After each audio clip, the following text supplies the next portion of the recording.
AD కొండలకే మోరారాజు అయిన పుర్రెల తింటాడు మహారాజు. బూడిదే బొట్టని మురిసేటోడు కాలే కట్టేలా ఉండే సుట్టపోడు. ఊపిరి పోసి ఉయ్యాలల్ల ఊపేవాడట, ఊపిరి తీసి ఊరేగింపు చేసేటోడట.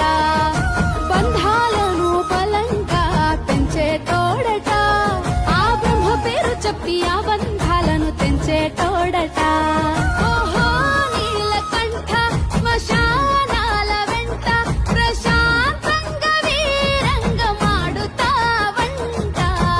తల్లి లేనోడే గాని తల్లడిల్లితే చూడడు, తలపై నీళ్లు పోస్తే తల్లిలాగా